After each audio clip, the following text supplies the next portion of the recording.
Hello, viewers. It's another wonderful day on Broken Not Shattered. And we're glad to have you back again for another episode. This time around, there's going to be a twist to it. We're going to have a very special guest, the guest that we've never had in a very long time. But I'm going to keep it secret until I bring him in. Now, today, we're going to have no other person than the CEO of Incase Consulting and also the CEO of Autism Ally Group. He's also the founder of BNA Podcast.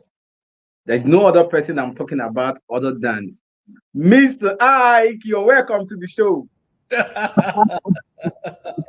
Hi, Obi. What's up, brother? Welcome to the show. Well, you guys have been saying this for quite a while. Now you have me in the hot seat. I don't know what it is like to be a guest on this kind of show, but I'm up for the task. Thank you so much, Obi. Thanks for having me. It's all right. Uh, we followed your show for a time now, and it's worth it. We've seen it grow from nothing to serious numbers, and we've seen life affected. But before we get into the show proper, we did not give you a proper introduction, or probably we did not say all that the audience needs to know about you. Can you tell us more about Ike as a person and who we need to know? Well, who am I as a person? I'm just your regular guy. I am Obi. Um, I'm the third child of six kids, born and raised in the United Kingdom. Lived in the UK for quite a while. London is actually what I call home. My siblings all live there, except for my big sister. At a very young age, my parents felt like it was time for us to move to Nigeria to gain some cultural background of where we're from. And looking back, I remember then I was too young. I hated the fact that we had to move to Nigeria because, in our mind, Nigeria was like for lack of a better word, a very remote place for us. The picture we had, the image we had was war, uh, kids hungry and starving. That whole picture tell us what to tell Africa. So we were not happy about it. But looking back now, in retrospect, that was the best thing that my father could ever do for each and every one of us. It has created a balance in my life, and it has also allowed me to have a global perspective of what the world really looks like. And so whatever I do, wherever I find myself, I find out that that perspective goes with me. Lived in America now for 24 years. I am now fully resident and a citizen of this great country. And I'm a father, an entrepreneur, a friend, a pastor. Um, what else? I'm just your regular guy, uh, and the founder of the BNS. That's all I can say. Interesting. It's obvious that within these the decades so far, you've become different things. You Correct. become a father, you become an entrepreneur, a CEO, and a whole lot. Like I said, my journey is who I am and what I've become. I remember when I came to this country, I was a teacher first of all. I taught in the Baltimore City school system for some years or so, and then eventually went straight into working for ministry. And I think I did about 8 years there, where I ended up as a director of family ministries for a church which has about 5 to 6,000 members capacity. So I did that for quite a while, and then eventually I transitioned back into my HR background, consulting background, training organization, banks, corporate entities globally on how to build capacity. You know, I thrive in human development. I am all about building human capacity. In my mindset, it's all about us, the people, we, the people. If you have an organization and you don't have the right people, you just have a bunch of chairs and tables. And so, for me to develop people or develop capacity, that is my primary goal in life. whether I'm doing it under the auspice as an entrepreneur or a leader of an organization, or speaking to people and granting people hope through BNS podcast, or even empowering students as a teacher, or working as a family man, inspiring my family. Wherever I go, it's all about building people. It's the architecture of people that I thrive on. Whether I do it through ministry or anywhere, I'm in the White House or crack house, I'm still the same old guy, because that's my primary motive and what I've been designed to do. That's my calling in life. Okay, so we'd be right to say you're a people-oriented person. That is correct. That's number one. I'm all about people. Okay, we're going to go on a very short break. But before we go on a short break, I'll ask you one question, then we'll come back, we'll take the other one. Okay. And I would want you to tell us a little about your upbringing. Then after which we can go for a break and then we'll come back. Well, that's what I just shared with you. Was my upbringing. Raised by two great parents. My parents were filled with love. There was so much love in our house, so much laughter. My siblings and I are very, very close. If you try to come between us, you'll be in trouble, because we understand each other. We fight hard, and we love hard. The same way, that is it. That's how we saw it with our parents and their own siblings, especially with my mom's side. Her and her sisters are very tight-knit, and that's why you see my cousins and I are also very tight-knit. Growing up was just a bunch of fun. But I had my own setbacks as a young boy. I was a very stubborn kid growing up. Back in the university, I belonged to a fraternity. Now, when you hear fraternity here in America, it's all fluff. Back in Nigeria, where I was in college then, when you hear about fraternity, it's almost like you're part of a gang, So that was my background. I was a tough kid on the streets, but with a very tender heart. So you see those rough edges every now and then try to show up, but my heart is always tender towards people. And then when I found myself in the place of leadership, wherever I went to, I made sure that people were all part of my priority. That's my background. My past is behind me. I'm a Christian, a born-again Christian. I make no apologies about that. And ever since Christ came into my heart, I'm a new man, brother. I'm a completely new man. Thank you so much. We'll go on a short break, and then when we come back, we'll take it up from there.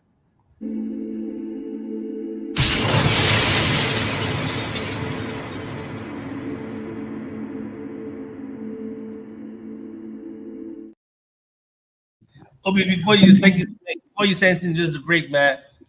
When we went on the break, I was like, "Woo, this is not easy." Putting people on the hot seat.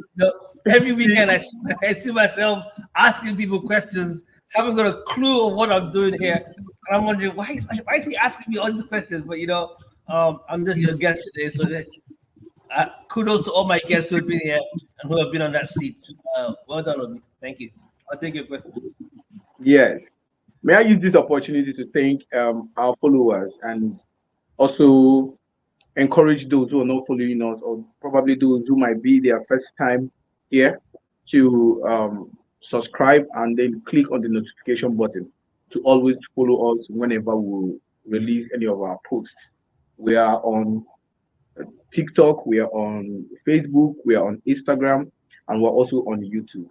And we will always want you to like, drop your comment, and also share so that others can get to benefit from this platform. Thank you so much, Ike, for the time we're having with you. I know it's not easy. But before we left, I had wanted to ask you a question. And looking at it, I might want to ask you regards I think you're frozen. The field of play where you currently play in. Yeah, but I'm going to focus on what brought about BNS. We've watched BNS for a while, how it grew, and the impact it's making. And we want to know what was the driving point behind BNS. Okay, so BNS was, which stands for Broken Not Shattered, was given birth to me at a very dark time in my life. Very, very, when I say very dark, it was very dark. I had just gone through a divorce. with the mother of my kids, and it was a very challenging time. I didn't know what God had in store for me. I didn't see it coming. I felt abandoned and left alone. I felt abandoned by God Himself in so many ways. It was a very dark time. I was very low, didn't feel the confidence and everything else. But I just had that inner voice saying, everything's going to be all right. Everything's going to be all right. So one night I was actually praying and asking God, why am I going through all this? I'm fully dedicated in ministry. I'm building other people's lives.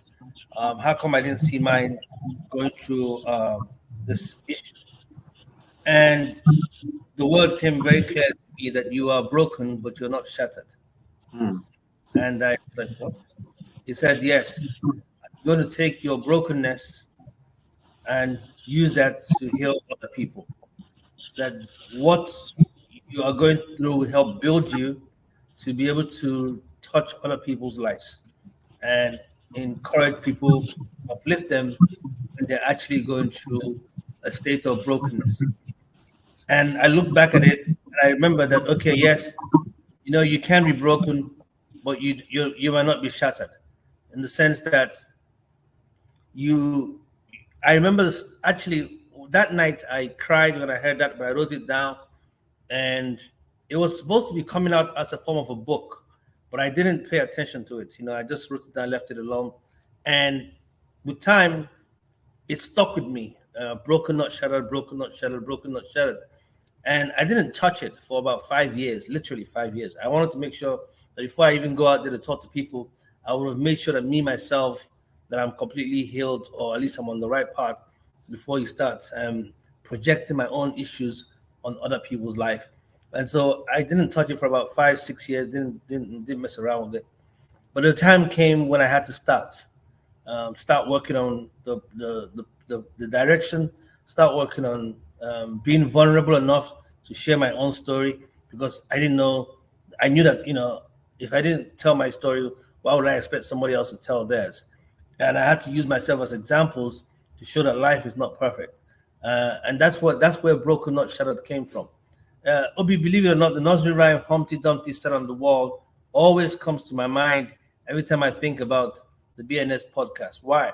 Because Humpty Dumpty sat on the wall, and Humpty Dumpty had a great fall. And the nursery rhyme says Humpty Dumpty, all the king's men and all the king's horses all came together, but nobody could put Humpty Dumpty back together again. Well, that's the nursery rhyme. In my case, I was like Humpty Dumpty.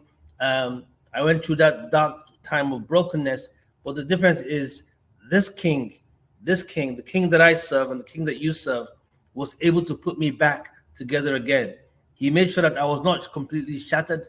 He made sure that despite all the brokenness that I had, a broken heart, a broken mindset, broken financially, completely broke, because a lot was lost in that whole marital struggle. But at the end of the day, he was able to put me back again, and has placed me in a place of influence in our community today in the DMV area. He has used everything. He has made things move supernaturally on my behalf. That areas where I never even thought that at one time that I could have the healing in my heart to go into another relationship that made sense. I'm there now, and I'm in a very happy place in my life. It's been a challenge. It's been a journey. And first of all, I had to find peace with myself. I had to come together and I had to make peace with myself. After me, I made sure that I now made peace with my kids, and we are in a very, very lovely place as a family. So that's my story, and that's how BNS came up. The rest is history, but the future of this podcast and the future of this young man is completely so bright. What God has in plans for me is huge.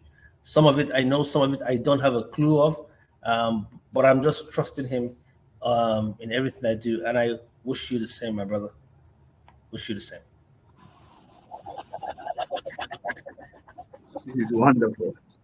So, watching you talk, I have several questions going on in my head as you talk.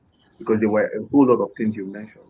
And as regarding BNS, you talked about sharing our stories, which is the fundamental to bring healing. Now, in also sharing your story, you've touched on two stories, which I'm going to focus on. And permit me, I'm going to ask you because you've been broken, and I believe you're healed, and that is the reason why you are unbroken, not shattered. Now, first, you talk about who doesn't know Ike from the beginning would not know that Ike was once a mafia somewhere. But Ike became a pastor and Ike became responsible. So tell us, what was that journey like to becoming a pastor, becoming responsible, and becoming a successful entrepreneur? I can say it in one word: uneasy. Another word was uncomfortable. Uh, Another word was humility. You know, it's been a journey, like I said, Obi. Um, I think what happened was after college, I went back to the UK to live and start my life. Um, did my master's degree, one of the most prominent business schools in London, actually. Um, and then after that, I started working in the corporate world, you know, and still had my affiliation to my fraternity. Um, but then I got disappointed and let down by a bunch of guys who were supposed to be leading and controlling the whole thing. I felt like, what is this all about? You know, it's just empty. But I had this void in me, I had a big void. You know, I had a big void, and there's like a gap, a hole inside of me. You know, and I actually thought I was going to die at the age of 30, believe it or not. So I was living my life on a fast track, not in a bad way, I must say. I wanted to accomplish a lot in such a small time, right? So I was very mindful of the fact that I was going to, I felt I was going to die at the age of 30. And I did everything I could do to make sure that when it comes to the age of 30 and I do transition from this matrix or this world into the next, I was pretty much on a clear path, right?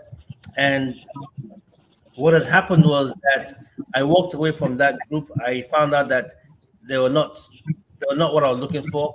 I found out that um, fluffy relationships could not help me get to that level. But there was just this void. And then I looked around and I found out, I come from a Christian family, and I said, let me go back to my first love. But the problem I had was when I looked at Christians around me in London or in the Nigerian community in London, they all looked very hungry, very, as if they were struggling. They didn't look happy to be Christians. And I didn't want that. I was like, why would somebody come to Christ and take on a Christian walk, and still be unhappy? I mean, what is that all about? And I kept on praying and asking God for direction. And then all of a sudden, he pointed me in two places. First, he pointed me to a particular person, which was, I can mention his name. It's okay. Pastor Ago Iruku. Pastor Ago Iruku was the first man that I actually sat down in a long time. He is the senior pastor for Jesus House London, which is a big, huge church. I think he hadn't even started Jesus House London at that time. And I came in contact with him, and he invited me and a friend of mine to his home. And we sat down and he spoke to us. And then I began to open my heart up to seeing a young guy who was a lawyer, who's leading the church or started ministry, to say, hey, let's start going to Pastor Argo's church at that time. But the problem, they didn't have a church building. So they moved from movie center to movie center, looking for where to set up a church, right? And I didn't like that. I felt like I needed some kind of stability. So after a while, I told Pastor Argo that I don't plan to show up, and I transitioned. And I transitioned into a church called Victory Christian Center, Pastor Douglas Goodman. And it was there that I now found out that foundation. It was there that I saw a lot of young, vibrant Christians, yuppie looking. Yuppie back in the day was like people who work in the city, corporate, all dressed up, nicely dressed up, but just had a love for God and a love for Christ Jesus. And that was it for me. I felt like I felt at home, I felt strong, and that was where my foundation became stronger and rooted. Fast forward, my mentors then were all businessmen. My Christian mentors were all businessmen, and each one of them would also share with me the David concept, where you can be priest and king at the same time, and wherever you find yourself was your own garden. So make sure you till it and till it well. And that was my mindset growing up. So I started working and doing business at the same time. Worked for big companies like British Gas at one point in time as an IT consultant, and then I moved from there to the United States. When I came out to America, I started all over again to acclimatize, with myself with the new country. But the foundation was still set, and the mind was set. It was a question of mind over matter at every given time. Today, I now operate as the CEO of Autism Ally Group, which is one of the largest non-profit organizations in the DMV area, focusing on working with children and adults with intellectual disabilities, especially autism. Autism is big. I have a heart for people who and families who have loved ones dealing with autism. So it's a very soft spot for me, and I believe that that organization is beginning to expand as we continue to grow. On the other hand, I also am the CEO of Encase Consulting, which is a consulting firm that does a lot of global work, both locally and internationally. So that is yours truly, and the rest is history. Sorry, Obi, we can't hear you. Sorry, go ahead. Sorry, go ahead. I know I was going to go into what you're currently doing, and I like the fact that you were able to get in there with the little time you had. But then again, the second question I had wanted to ask you, which I am still going to ask you, is how you were able to manage the divorce, because I had you mention about divorce.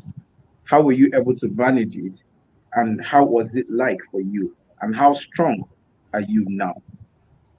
Um, if there's anybody outside who's listening, who has actually been through a divorce, I don't care whether you started the divorce or you ended the divorce, or you were the one that moved for the relationship to end, or whatever reason to be, you will know that it is not easy. Nobody wins in a divorce, and that's why the Bible says that God hates divorce. However, if you're in an abusive relationship, you don't have to stay in one. So I'm not an advocate for divorce, but I've been through one, and it was painful. It was very painful. Both of us were Christians, solid believers. It was very painful, and I didn't see it coming. That's the part. I'm the first guy in 5 generations in my family to go through a divorce. Nobody in my family, nobody. 5 generations go all the way back on both sides. I can't remember anybody who has the same last name as mine who's been through a divorce. So I was the first guy, and I was supposed to be a Christian, but life happens.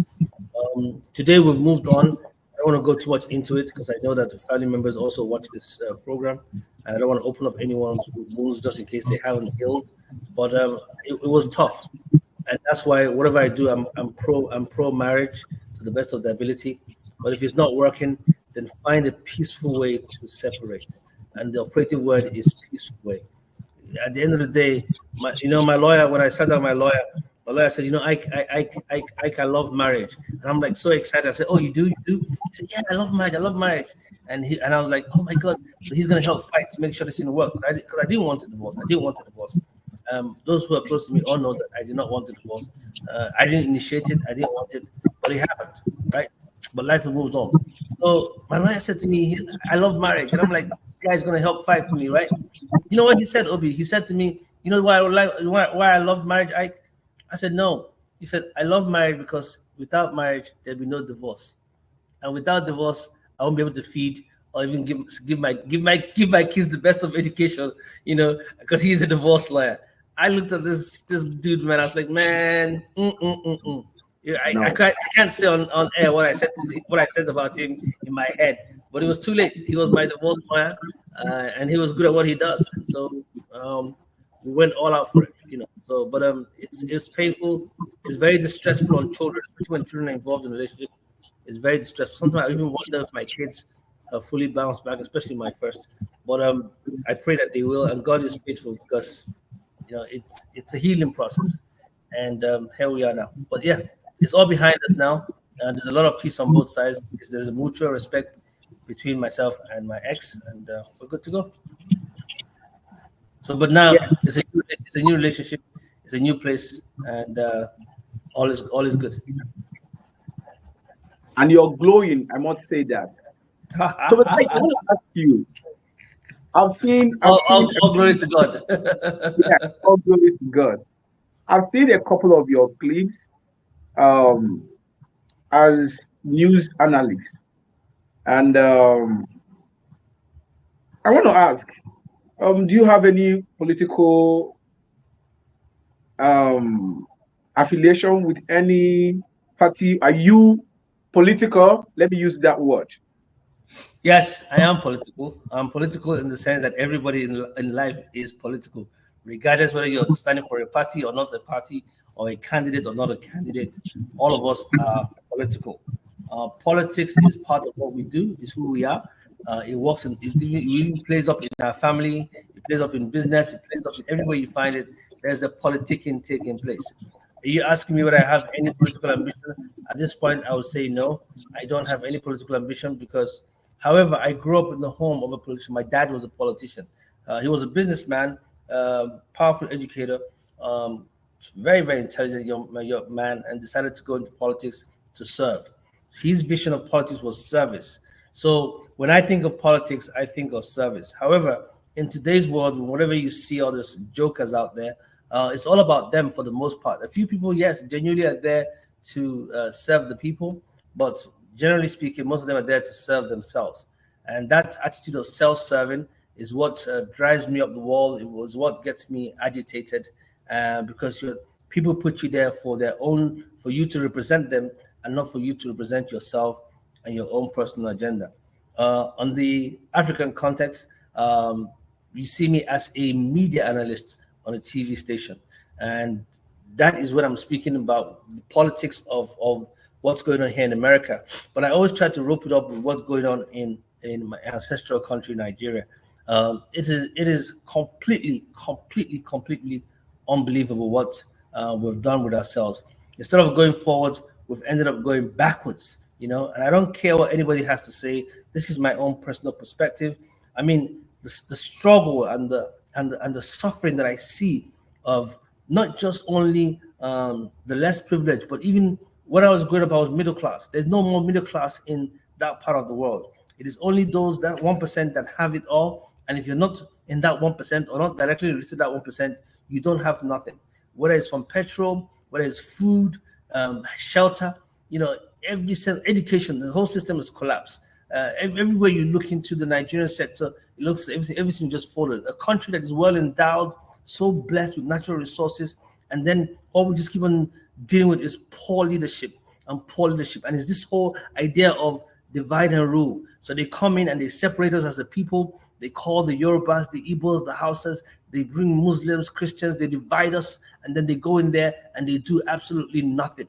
So that's the part that really gets me all wound up, right? When I see that here in America, somebody is trying to bring that same kind of division, it rubs me the wrong way, right? Because America is built differently. It's built on institutions. And so those institutions are there for a reason. They're guardrails. They're saying this is the way to go. I don't believe in one party or the other. For a long time, I've always stood independent. But this time around, I am leaning towards a particular candidate. I don't have to discuss my politics here. But, if anybody knows me, they know where I stand on this time around. And it's not about race or gender. It's strictly about who is going to move this country and unite this country together. Because as human beings, we're all one. We all bleed, regardless of the color of our skin, regardless of our gender, regardless of our sexual orientation, regardless of whoever we are. We all bleed. If I cut you up, Opie, you're going to bleed red blood, not pink, not yellow, not red, not black or white. So that is why I get wound up, and that is why I've taken a stand.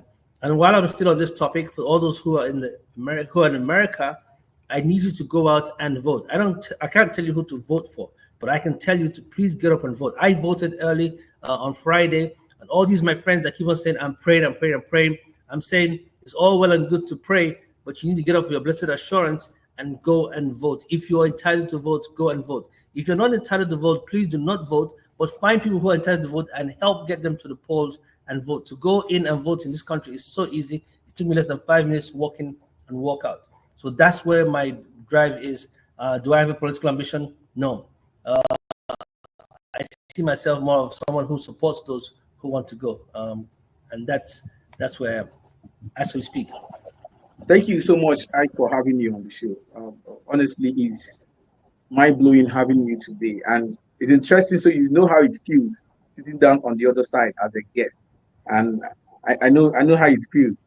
And I know you understand it this time around.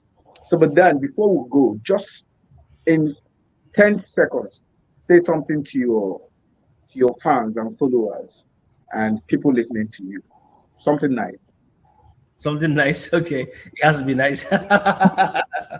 Well, truly speaking, I just want to say thank you to everyone who has followed us in the last 3 years on the BNS podcast and the Broken Not Shattered. Our target was 20,000 people by the end of this year.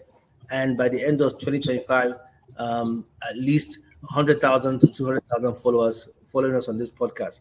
I believe we could even hit 1 million if we continue doing the right thing. I know people have been asking me to change my topics, to bring in things that people are excited about, but those are not the things that I'm being led to discuss. So I have to be very careful how I bring up these issues. You see, this platform is a place where we want to give hope to the hopeless, a voice to the voiceless. And I'm saying to everyone who's out there, who's going through any kind of struggle right now, trust your instincts, trust God, and trust. If you're a person of faith, just continue to pray and just believe that change will definitely take place. Change will take place in your life. Nothing remains the same. Nothing is constant. It's a mind over matter situation. Have the right mind, have the right perspective. Your thoughts, your feelings, and your behavior are a triangle that all match up at the same time. What you think determines how you feel. How you feel determines your behavior, what you do. So to all of us who are out there, be mindful of your thought process, be mindful of your self-talk, take away negative people, take away negative talk, and take away negative situations in your life. And trust me, positivity will come in and there will be light. Let there be light was what God said, and there was light. Thank you so much, Ike. So if you're joining us for the first time, today is our used to be host, Ike Ogbuebule. He is our guest today. And Ike, thank you so much for your time and for really taking time to speak with us. We really appreciate you. Ike is the CEO of A Case Consulting and also the CEO of Autism Align Group, and a serial entrepreneur, I must say. He's into business and has done a whole lot of successful things. He has impacted into lives, a lot more lives that I personally know. Let me not go into that. But the same. Thank you so much for gracing the podcast today and blessing our audience.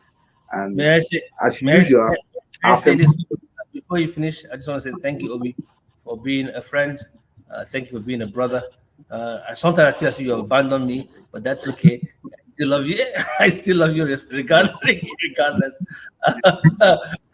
I still love you regardless. And thank you for being here. 101%. Thank you. Thank you for being there. My older brother would say 99%. 99% loyalty is still loyalty, and that's why mine is above 100. Okay, thank you, Obi. Thank you for being such a great brother and friend and being there to support us throughout this day. And in our famous 3 words, that's what you were about to say before I took over the mic. Yeah, love, peace, and more grace. And more grace. Thank you. And see you guys next week on the BNS podcast. Thanks.